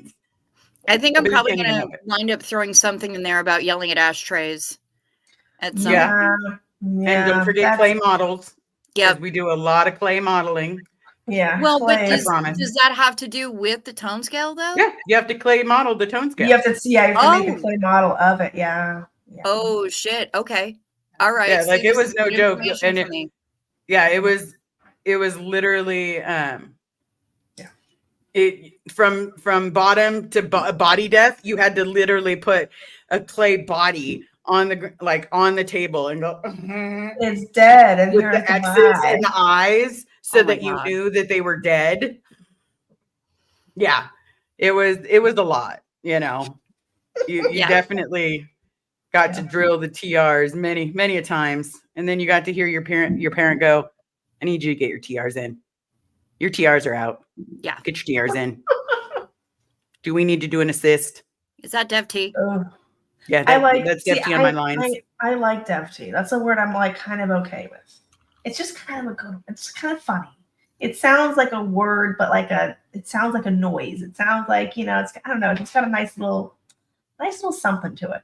And you know what? How many times have we used the word derogatory? Like I still use that. Yeah. That's a normal word too. That's not That's exclusive not a to common one. Scientology. Yeah, but it's I mean, all the time. Derogatory is a normal word. There's a lot of normal words that he just took and perverted into his own little screwed up, his own little meaning of. Yeah, because where else would you learn that you're just a suitcase? Or a clam. Yeah. I mean, clams everywhere should be very upset. Clams against humans. That is very rude for the clam. Yeah. For little clams. Be nice to the clams. Like, what did they do? Show a little love. What did they do? Show a little love and dignity. Yep. I know. He was just not nice to the sea life. Right? He really wasn't. I mean, look how Reese is all screwed up. She won't go on the ocean now because she was told by her dad that she was an ice cube floating in the ocean. That's so wild. Everyone's parents have their own little wild spin of fuckery. That they did or believed in or passed on or like acted like was truth. And it's just like, yeah, sure. Absolutely. Are you sure about all that? Like, I don't know, man. Most of all. Yeah. It's like, these are some really big claims, guys. Can you prove any of this? No. And that's where you had me a lot better. Like, I'm obviously an in, you're an in with kind of an out. Because you had 1 foot in one side and 1 foot in another. And I will tell you, like, even though this is my first time inviting someone to join that I've never met before, it is nice to meet you. And the fact that you came to join us on New Year's Eve and give us your song, I think is amazing. And I also Mhm. love the things that I can learn from Never Ends, because it's given me a dose of reality of what I believe is normal, and the things that I thought were normal are not so much normal. Not so much. Like Alicia and I were talking about exchange. Mhm. For every time like you do something for someone or someone does something for me, I have to make sure my exchange is in. Mhm. And they don't do that in the outside world very much. You No, know, I you mean, can't, you don't find, it's not it's rare. It's not it's worded not that way, right? compulsory. You're Yeah. allowed to have relationships that aren't transactional in the Yep. outside world. You That should, in fact, that's have really relationships that are important. not transactional. Mm-hmm. Yes, exactly. Whereas in the bubble, everything is transactional, including familial love, which is mind-blowing to me. So, yeah, it doesn't all have to be transactional. Granted, I do my best to, like, if somebody sends me a present, I want to write them a thank you note or does Yeah. something really nice for me, but I'm kind of old school like that. Yeah. I'm also Like old that's like that. that's like So, manners and like just making sure that you let somebody know. Because I do that too. Absolutely. But I also like to communicate. Like I'm a Gemini, so I just talk all the time. So what's that? So I'm an Aries. What the hell does that mean? You know, Ooh, when people who try to be like, oh, these are your traits because you're an Aries. so you're These are like your the traits because youngest. someone's a Pisces. And I'm like, mhm. You're stubborn and hard headed, but you're supposed to be really lucky, and you're the youngest of the zodiac sign, I think. Okay. Because Capricorn's the oldest of the zodiac sign because they're the first, and you're the last, I think. Correct me if I'm wrong, guys. I have no idea. I'm But super hella but Virgo. ooh, my kids are both Virgos. I could not embody the whole Virgo stereotype anymore if I tried. I love all of my picky little tedious details. I mean, I knit, so I'm creating things stitch by Mm-hmm. stitch by stitch by individual stitch.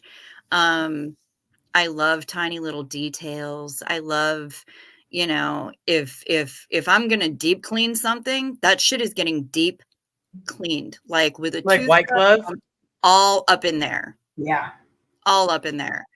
Um, Hey, we and got I dirty again, will everybody. I'm sorry. She's getting all up in there. I Ooh. apologize. We got dirty all up in again. there. Yeah. Hey, Well, if you're gonna do it right. You got to get all up in there if you're going to do it. if it's worth doing, It's if a it's clam worth bake. Do it doing. right. Oh my God. It's too That's early. amazing. I have not laughed this hard in so long. Like, honestly, as you know, like with what's going on with my family member, it's literally like I needed this. I needed this today. So for those that emailed and messaged asking for a second one, thank you so very much, because I needed this today. And it's so refreshing to know where we've come. Like, I'm so much closer to seeing my dad than I was when this whole event started. And I've made so many friends, and even like the Never Ends, they've taught me so much that it's like I now know what a real mom should be like. It's not a June Cleaver. It's like a mixture of all of the above. Yeah. A good dad should be there. If something happens to any of my kids, like, don't mess with my kids. I am that parent. I have no problem wearing orange. I will Nice. make orange look sexy. I Hell am yeah, that you parent. will. I will rock it. Yeah. But it's made me realize that I am the complete opposite of what I always had. What about you? What about your, the parenting style that you got as a Never In, or you got, Alicia, as a half in, half out? Yeah. That's so dirty. Ooh. Like, why is everything turning dirty? Like half in, half out? It's getting later. I need to share that the day that I went in for my hysterectomy, I was wearing a t-shirt that said all up in your lady business, because they were about to be. So I figured it was only apropos.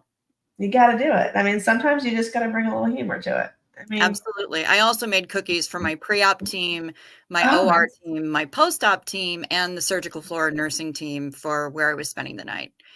Oh, You made nice. cookies for all of them? All of them. The night before I You're like, went. please let me live. Please let me live. Like, while you're in my business, don't take pictures. Don't talk dirty. I gave you a cookie. Well, no, they can take pictures and talk dirty all they want. Just make sure that you reconnect everything that needs to be connected and don't let me Not- hit on the OR Oh, table. you didn't want to pee out your butt. That I would mean, be you know, that's suboptimal. ideal. That's Right? yeah. We would ideally like to not do that. Yeah, It's- not reroute it and all of a sudden. It's not going to go over well at the clam bake. But No. I also wanted my surgeon to Yeah. bring my uterus to me so that I could tell it off because it had given me so many problems for so many years Yeah. that I really needed to tell it to its little uterine face. Did you get to give it a few fingers? Like, did you flip it off? Because to me, Oh, that's girl. really therapeutic. Why'd you have I to really fingering did. a uterus?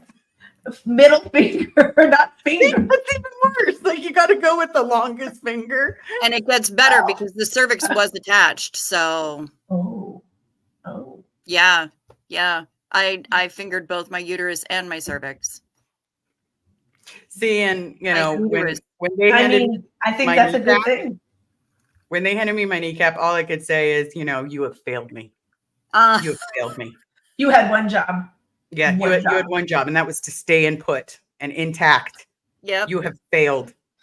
You know, I almost wanted to Oliver Queen it and be like, you failed this city. Saying you failed this city. You let us down. Yep. But then now I have a cadaver patella, and everybody thinks it's so cool that one of my kneecaps is wider than the other. That, you know, I mean, I would kind It's of a brag party about trick that. now. It's a For party sure. trick. Yeah. Carrie uses it. She brags about it. She's like, it's okay. She's got a dead person's knee. I'm like, I don't have a dead person's knee. I literally have a cadaver patella. I don't have a dead person's knee. Oh, semantics. Right? Or will, because I have handicap parking because I had to learn how to walk again. And so while I'm sitting there, we get out of the car and people like to treat me like garbage. You know, like, why do you have a handicap placard? You know, well, I don't use it all the time. I just use it when I hurt. And well, you don't look handicapped. Well, either do you now, but you're about to be. You should tell them that you pee out of your butt and see what they say about that. No, I let her do it. And so what Carrie likes to do is she's like, oh, she's got a dead person's knee. Like there's deadness in her. She's dead in the knee. Her knee is dead inside. Yeah, dead. No soul. No soul. Like I was wondering why. I think that person was straight though, because the other day I really looked at Jason Statham and I was like, ooh, damn, you're kind of pretty. You're a pretty man. Pretty man. And if that is true, if there is truth to this, like this part of the anatomy was straight, we're gonna have words. I'm gonna be like, doctor, I need you to get me the gay. Well, you know, you could just come over to the dark side of the pan. True. Because I mean, that's how I roll. And hey, we all have to roll very, you know, that is the one thing that is the one thing that I've actually adored is coming out as gay, because it was me being me and it was me being who I'm supposed to be. Yep. And that is something that I never would have been able to do inside Scientology. Ever. Yeah. I wouldn't be where I'm at now. When I explained pansexual to my mom, she was like, you know, I had some experiences in college. If my mom ever said that to me, I think I'd fall over. Like, okay, mom, rock on. But yeah, I'd be like, hold on, my heart. Super supportive. Bless her precious little heart. I was getting ready to go to our local gay pride festival one year, and my neighbors down the road, I was best man in their wedding, Susie and Michelle. She's like, you know, so I scampered downstairs just to change clothes because we were getting ready to go. And she said, well, what are you going to wear? I'm like, it's outside at a park. I'm going to wear like jeans and a t-shirt. And bless her senseless, my mother said, do you have any gay shirts? What's a gay That is amazing. And she What's meant a gay shirt? 100% serious about it. That is a I gay mean, shirt. that's what I was just saying. I know. That. I know, and I rock it all the time. Like, Kendra, you're amazing. Need to figure out how to show off her some Our love, because talents. yeah, I I'm love envious it. as And I've hell. had to wash it, and there's been no fade in this game. Yeah. It's literally, yeah. And the fact that it's a black shirt, I'm like, it's slimming. Even I look better. super sexy. I'm wearing my helicopter hoodie, my OT3 helicopter nice. hoodie. Oh, nice. Nice. I Nice. love that. Kelly has so many good designs. It's She's amazing. She's Yes. amazing. And the best thing about it is the really subtle on the sleeve, The her little details. copter, her little propeller. That's cool. But this is Nice. the snuggliest sweatshirt I have ever owned in my life. So I wash it gently and hang it dry. My mom is awesome. That is true. Yeah. My mom's okay. My mom does the best that she can. Sorry I haven't been popping up a lot of comments. This was better than the comedy show I was at tonight. You can always come back. This has been a blast. This has honestly been a blast talking about anything and everything. And I do have to go, but okay. I'll be back later, and I'll be going live on my channel later tonight as well. So Thanks for singing to us. It was amazing. We're leaving 2023 with a nice song. I like that. Yeah, absolutely. Like that. Awesome. You definitely, if you're not going to do something with Kelly Copter, I would definitely reach out to Lara. I'll work with either one of them. I have no idea what I'm doing with the technologies and the things. I don't know how to make a thumbnail. I have no idea about any of it. If you ever need help with the thumbnail, I know how to do the thumbnail. All the rest of it, I have no idea, but Lara definitely knows. I love you too, babe. Thank you so much for being here, honey. But I would be happy to collab with anybody. Absolutely. Any of those ladies, either of those ladies, they're both awesome. So I'm here for it. Yeah, I will definitely reach out to Lara and be like, hey, Lara, you got to just watch this. Or just just email Lara and be like, Liz told me to reach out to you. I have a good song idea. Okay. And yeah, because when it comes to Lara, awesome. Like she's able to put music to a lot of things.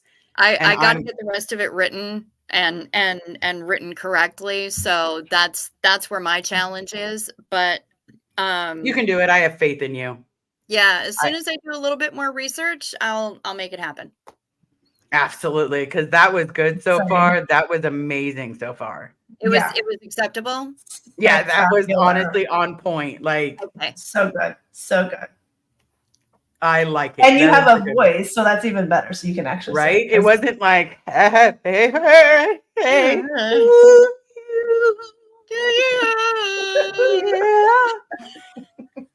You know, like when I try to sing high, I'm like,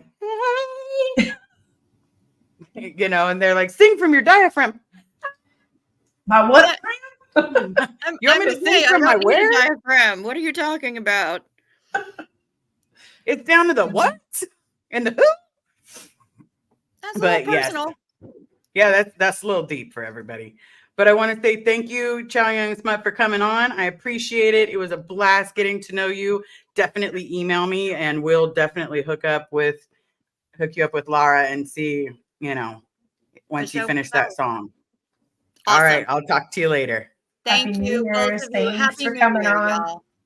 Yes, thank you so much for coming on. She was cute. That was so good. That song was amazing. I was literally like, wow, that's good. That was really good. That's kind of catchy. Okay. That needs to be like its own little thing. I can make up a lot of stupid shit. I just can't sing it. So maybe like I can make up you write poems. Well, yes, but I also have come up with a few like songs, but like we can make it Scientology ease, right? It'd be easy. Because like I know we could easily write one about like, you know, our amazing beds and the amazing food and rice and beans. Rice and beans are so delicious. You know, I actually do like rice and beans for the rice. I do too, but it has to be Spanish rice and pinto beans. Like it can't be the other stuff anymore, or I will yak. Like just she's not having it. no, Get it my the right body is means. flat out like Rejecting it. yep. Said no. We have Mr. Nope. Super Pup is in the chat. I know that we were going to keep it short, and then that went hilarious. That was so fun. Did you want to do your highs and lows of the year? Before we end that's off? what we have left is highs and lows. Right. You want to go first? I will go first. You go first. It's your it's your channel, so you go first. Well, your channel is also on here, lady. I know, but you did the whole thumbnail and everything, so okay. I was finding out my dad's alive, meeting all of you, and finding out that there's people in this world that want to support us. You know, like we're not alone. That's the extreme high. And then, of course, the love of my life being the love of my life. So those are my highs. Have a few lows. A situation that shall not be named.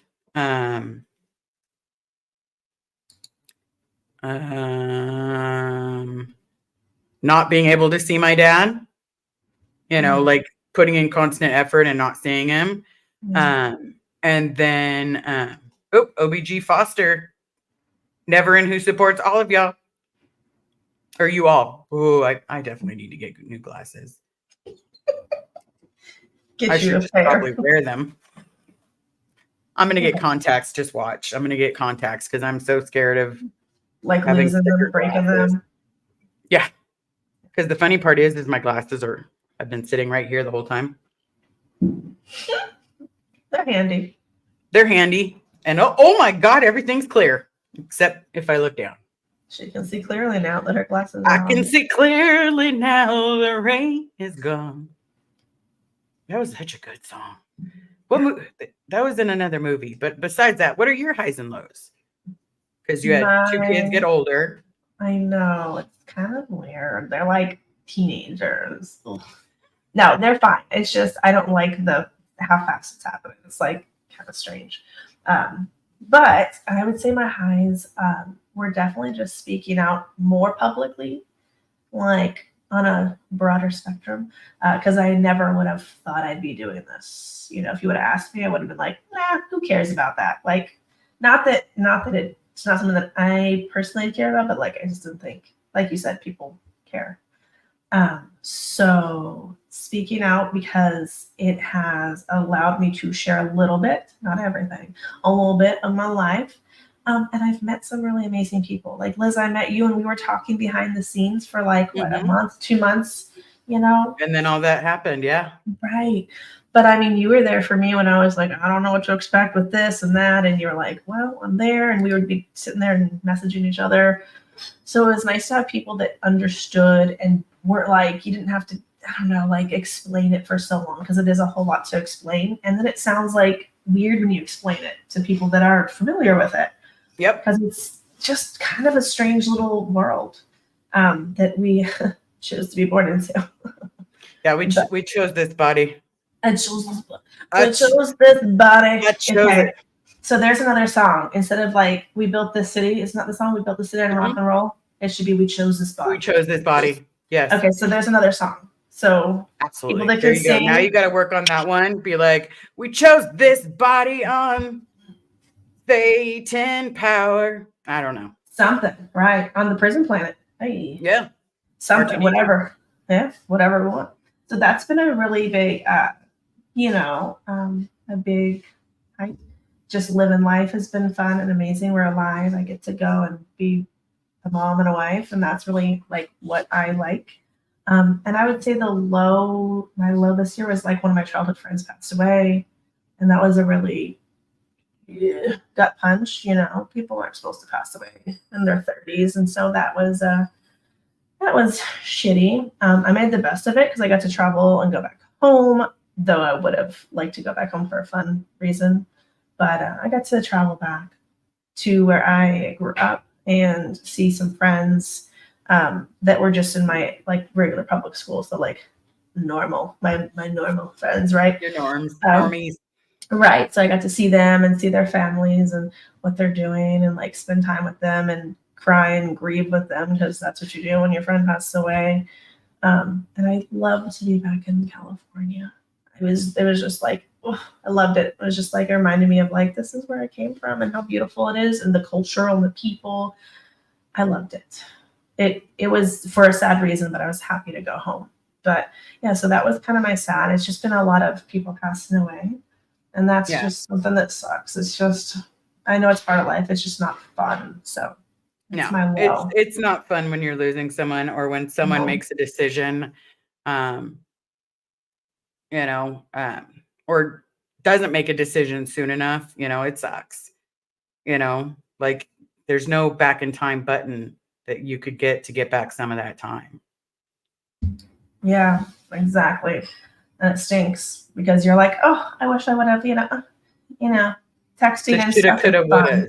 Yeah, it's like, oh, texting is fun, but I wish I would have been able to see her and hug her. And I missed her by a week. I booked a ticket to get out there, and she passed a week before I got there. So yeah, and that's the hard part, But the good part is you're still talking about her, sharing the joys that she brought you. Is that my house? Nope, that's mine. That's definitely mine. Someone decided they would have a bowl of cereal at 9 o'clock because cereal's always good. Hey, cereal's good. Breakfast, lunch, and dinner. It's better than green eggs. I'm telling you, I never remembered how good cereal was. And then you have I had kids and they're at the cereal phase where cereal is like breakfast, snack after school, dinner if they don't like whatever I cooked. Cereal. Okay. Whatever. You eat something, Yep. They're eating something. You're eating something. Like I cooked something, I did something. Whatever. You don't like it. Whatever. That was funny. So now that you are streaming from your channel, you decided if you're going to do it again? Because now Miss Nora is going to ask. I know. I don't know. Liz G's going to ask. I know. I don't know what I'm doing with myself, to be honest. I'm definitely not an everyday person. I just don't have that kind of time. You could be a weekly person. Maybe, yeah, maybe a weekly. I'm also a commitment freak. It's commitment phobic. Commitment phobic. So there's also that, and I'm just like, maybe, maybe weekly, every other week, something. I think it's fun to pop on with certain people and talk about a topic or if you ever talk or have nothing and just roll with the punches. Just roll with it. Liz Gale has been so good about talking about the Dianetics part, which has been so eye-opening for me because I'm like, oh shit, that's where that came from. Oh, that's where that it's important because I rejected so much of this that I don't know the literature that well because I was like, this is crap. Which is it's good and bad, right? It's good because it's a little bit less fuckery for me, although it's still fuckery. But it helps put the puzzle pieces together of why things were like this, why people acted like this, why, it helps to understand. And I'm at a point where I'm okay understanding and hearing that. So yeah, you get to that point, it levels out. Yeah, yep, exactly. It levels out, right? That point. And that is the one miracle that I am grateful for. And I call it a miracle because it's growing up, I thought I was a freak. I literally, once I entered the regular world, I thought I was a freak because I couldn't make friends. I couldn't,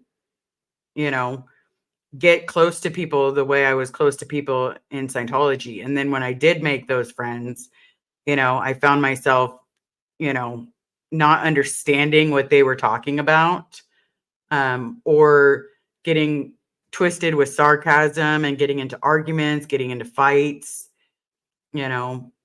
Definitely a lot of backstabbage, which, it's hard. Yeah, it's kind of hard. Yeah, it's different. It's just different. And you were in Scientology world a lot more. So that was your more of a base for you because that's what you knew more of and more about. Yep. So it's different because life outside is different than when you're in Scientology. People speak different, people act different, it's not this whole exchange thing, there's no exchange. Yeah. I mean, you could be like, I bought the drinks last time and you need to buy it this time. Sure, but they don't word it like exchange, right? Yeah, they don't word it like exchange. It's literally, yeah. Yeah, we had the tattletale culture Yeah, that's is really not toxic. Yeah, cool. because I know I wrote up quite a few friends. I know I wrote up my mom, I wrote up my dad. Like, I can't tell you how many times I I literally wrote them up. Like, you're out 2D. You're being out 2D. These are things that shouldn't be. Yeah, I was not proud of myself. Wow, see, I never wrote people up. I thought it was kind of lame, and I was like, "Who does that?" So I would just make up stupid shit that like I did at home. Like if we had to do it, I'd be like, "I did this," or "I didn't do my chores." I thought that would be easier, like just like stuff that wouldn't get anybody else besides me in trouble. Yeah. Because I always thought that was weird. I'm like, what? So, and it's funny because my mom would say like, "Oh, it's such a snitch culture. Like I hate that." It's okay that someone's making cereal. It's okay. And it's true. Oh yeah, you can hear it. Yeah, yeah. I see the eye roll and you're like, I promise it's okay. We got cereal lovers in the chat. They're loving the I cereal. mean, yeah, It's the but shake, shake, shake for me. no, it's just a 14-year-old for me that I'm like, hey, eat before I go on because it's going to be late. So it's just a not listening for me. Yeah, no. It's just the teenage shit. Nice. It's a very fun stage, I might say. Very fun. It's one of your favorites. So far. So far, it's my favorite. They know it all. They do very little. And if I ask them anything, it's like, oh.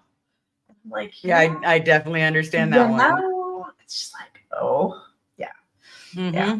It's like we made chili for dinner, and of course one of the kids is like, "Is there onions in it?" And I'm like, "Yeah, yeah, it's chili, of course." And my husband was the one that made it, right? So he does less onions than I do, and he's like, "You won't even taste them," and my kid refused to eat it, and my husband's like, "I'm not going to make him eat it because that's what my parents made me eat stuff that I didn't like, and I didn't like it when I was that age." And I was like, okay, Mr. Mature, okay, good for you. But I'm also like, what are you gonna eat then? I mean, I cooked a little steak, a little skirt steak. He didn't want that either. It's like, okay, what's happening? Yeah, when they're picky, there's nothing you can do. Like, we got two pickies in the house, and it's like they only want a certain type of spicy like chicken nuggets. And if you get the wrong type, let's say Foster Farms is on sale, but it's not the other ones that they want, they'll sit there in the fridge or the freezer until they die of frostbite. Because no, those are the gross ones. Those are just not even good. Those are gross. You know what I love is when they like something, so I buy a bunch of it, and then they're like, I don't like that anymore. And I'm like, are you kidding me? Right. And it's always after you bought like 5 of them. 5 of them. Yeah. I'm like, they were on sale, so I got you 5. Thinking I'm going to be ahead of the game. Kids, man. But it's funny is like the fridge is usually full. The pantry is always full because I feel like snacks usually are a bigger deal than whatever foods. Like snacks are like life. So cereal, snacks, chips, like they're at that stage. So I let them, I'm just trying to enjoy it with them. Like, sure. We'll have a zillion snacks. Every time grocery pickup, like $150 just on snacks. Did I buy anything? No. Chips, snacks, pretzels. No. Those pretzels are good. Yes. My husband loves pretzels. So. This one was for you from the lovely Super Pup. Oh, thank you, Super Alicia, Pup. thank you for taking the time. I enjoy when you share your experience. Happy New Year. Cereal is life. Thank you. I know cereal is life. I buy cereal like every time I get grocery pickup now. It's ridiculous. Even if we're not out, just because, Lord forbid, we have. So every month, what is on our list, and the main thing that has to go into the pantry, is 5 boxes of Fruity Pebbles, 4 boxes of Honey Nut Cheerios, and then 2 boxes of Cinnamon Toast Crunch, and I think there's one more. Oh, Frosted Flakes. Then like 3 boxes of Frosted Flakes. And still somehow, like the Fruity Pebbles is the only one that I eat. That is the only one that I'm like, oh, I will kid out on that and eat that for dinner. And then all of a sudden, it's the one that is the most popular in the house. Like all 4 of our boxes are gone. We're down to the very last bit. And it's at the end of the month. but we literally have all of the Honey Nut Cheerios, all the other ones left, but there is 0 Fruity Pebbles. It's the I'm just sweetest telling one you, there kids are is. rude. Kids are rude. They're just rude. They don't share. They're vicious little beasts, aren't they? They really, really are. And it's funny because I always get a variety. I always get like you said, like multiple different kinds because, you know, there's different kinds for each kid and like at least 1 or 2 that they both like. They got to the stage and you know, before school where that's all they would eat. I'm like, you know, we can cook eggs, we can cook like cook an actual breakfast. We've got tons of stuff. No, cereal. That's it. Just cereal. Because it was oatmeal for a while. And I got them all the oatmeal little packets. Of course, they're all sweet and all that. Like, you know. So yeah. So okay. So today, the amazing Super Pup had sent in some Chipotle for the kids. They were super ecstatic. Like, we're getting Chipotle today. And I was like, you know what? And I'm going to go pick it up. So that way, you know that it was made right and blah, blah, blah, blah, blah. And then all of a sudden I'm like, their order. I'm like, okay, one wants double wrapped with just chicken, some pinto beans and cheese. The other wants double wrapped chicken or steak, double steak, pinto beans, sour cream, and queso cheese with hot salsa. Oh. So I'm like, okay, I get all these things and I get to the end of the line and then they tell me how much it is. I literally almost doo-dooed myself because of course they want to double everything. Yeah. And so get them everything they want. And literally all I can think of is, how is anybody going to eat this burrito? It's literally gone in like 5 minutes. 5 minutes. And then all of a sudden I smell, like I come out of like the back room and I'm like, why do I smell top ramen? So I go ask one of the kids, I'm like, did you just make top ramen after you just ate that bloody burrito? Like, I just need to know, because where is all of this food going? Do you got a hollow leg? And they're like, no, I didn't do it. I go check the other kid, and all of a sudden burrito's gone, like devoured, and they're eating literally ramen. And I'm just like, how? If I eat my whole burrito or bowl, I'm dying. I'm like, don't move me. Yeah. Okay, I usually out take like an a Oompa Loompa. Like, just roll me up. Yeah, like someone starts singing the Oompa Loompa song because I'm like, Oompa Loompa, damn, I'm fat. You know, I ate too much and I ate so much I don't think I can walk. I'm having a baby. Your food, baby. It's a burrito. Maybe too. And so it's like, I don't know how they've got room. I'm telling you, hollow legs is a real thing. When they're teenagers, they can just keep eating though. I'm telling you. Right? It's like, sometimes I'm like, but it's kind of fun though, because I overcook because I came from a big family. I have 3 siblings and I was cooking for everybody. So I don't know how to do small portions. So I kind of taught myself how to cook. Like, I don't really know. I just kind of figured out, like, because I like to eat home cooked food. So I kind of just figured it all out. And, you know, if all else fails, you can do like cereal, hamburger helper, or whatever. Like, it's edible, whatever. But I'm so bad because I can only cook like a huge portion. So now that I'm overcooked, and I'm still overcooking it, and I'm like, I don't want to cook. These kids don't even eat it, and they don't want to eat leftovers. Like, what the hell? What the hell?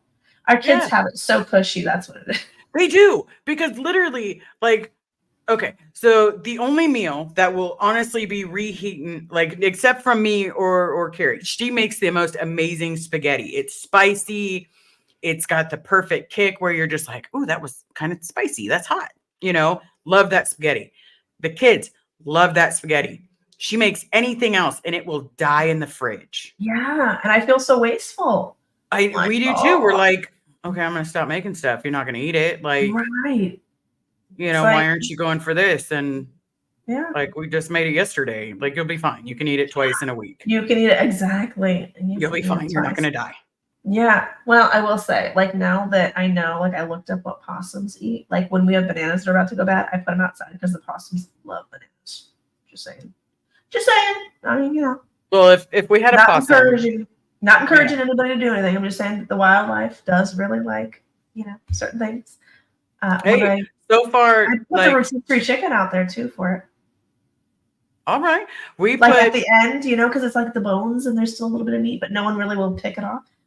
So what we put for the bearded dragons, we put squash, cucumber, zucchini, and then we minced it into that like little small squares or whatever. Love that stuff. And then just tear apart some lettuce with it. It's got to be a specific type of lettuce. Sorry, everybody. I'm not thinking of it right this second. No, it can't. They can't have iceberg. Okay. So they cannot have iceberg. So it could be anything like not romaine. Romaine. Kale is their favorite. They both love kale. Interesting. And so they will is not high in fiber. Super high in fiber, but usually people don't like it because But I look forward to feeding the beardeds because at least no matter what, the beardeds will love what I feed them. Yeah. But the kids, on the other hand, they'll like, this looks gross. Like that doesn't even look yummy. I'm like, give it a shot. Just try it. Take a bite. Like, this was easier when you were younger. Like just take bites. Yeah, I'm like, you guys used to eat everything because I would cook every stumping meal and you would eat it and like going out was a treat. And now I'm just like, I guess I'll just DoorDash it, little turd. Yeah, right. They're or they'll be like, we've been good. Can we get McDonald's? Oh, and of course, because their mom's away, they're like, what's going on? Like, she's coming back. And I'm like, of course she's coming back. Like, of course, don't be silly, and because of everything that's going on with their relative, I'm just like, or with the family member, I'm literally trying to, keep their mind off of everything. Like, just forget that your mom is not here. These are not the droids you were looking for. Oh, here is some Chipotle. Here is some noodles and company. These are not the droids you were looking for. Oh, you want pizza? These are not the droids you were looking for. Mm-hmm. If I can distract them for a little bit while they've got to deal with all the stuff going on with their family, that would be the best. It's helpful. It's helpful for them. That's true. Yeah. Yeah. But anytime there's something like that is going to go bad, I just like, see if I can put it out there. Mm-hmm. Oh. Yeah, I thought it killed them. So that's why we have 0 iceberg in this house. Okay. When I was younger, step on my foot on an open shovel. Oh my God, that sounds funny. Oh my God, my kids, when younger, stepped on foot, they opened out the shovel. I think they mean food, like shovel in. Like they were literally like, that's what I think it's meaning. Oh, Joel McCoy is in the house. Well, I know it is 2 minutes from 2 hours, and I know we said we were going to do a short one. So if you have not yet subscribed to the amazing E at Degraded Daughters, definitely do so. We're running it here for a reason. And she's the amazing E. She's just big ball of E. And I don't mean the drug, but it could be. Oh, I mean, whatever, Yeah, have a little E in your life. Whatever you need me to be, multi-purpose, multi-pass. Hey, that's your green screen made it look like you were in Hogwarts earlier because she literally moved a little bit and it looked like she put on the cloak of invisibility. I just vanished. And I'm like, she was gone. Yeah. It was pretty funny. At least she got me. I really thought she put on something green. No. I had to go turn off the dryer. I thought it wasn't going to annoy me with the door closed, and I decided it annoyed me. Okay. Well, I'm glad that it didn't annoy you. I'm glad that did you have fun? I had so much fun, Liz. We always have fun together. We always have a blast because now that we just talk about everything and anything and everything, it just makes it so much more fun. So we will end that on a high note. Right. Please don't forget to smash the like, hit subscribe. Have a great time, everybody. I know New Year's is only an hour or 2 away for some people. For us, it is 4.5 hours away. So I want to say thank you so very much for being here. Thank you so very much for sharing time. For everyone that sent love and messages and all of that good stuff. Thank you so very much. I love each and every one of you. We're thankful E, for you, and we're yeah. so hopeful for a new good year. Yes. 2024. 2024 is going to be a new year. And Retired Red, thank you so very much. This is the amazing link to click to link to click. And a clickety clickety. If you just click it, you'll get just there. Rub it hard. Just get it right there. Just rub it hard. Wow. Where you can totally see the amazing E whenever you want. So please, everyone, have a great New Year's. If you need anything, please email me. We're all here for a reason. You know, I say reach out to me whenever you can, because that exchange is really big for me. You guys are there for me, so I want to be there for you. So I bid you all adieu. I will race you to the comments. Let's see who throws the first comment. All right. Talk to you guys soon.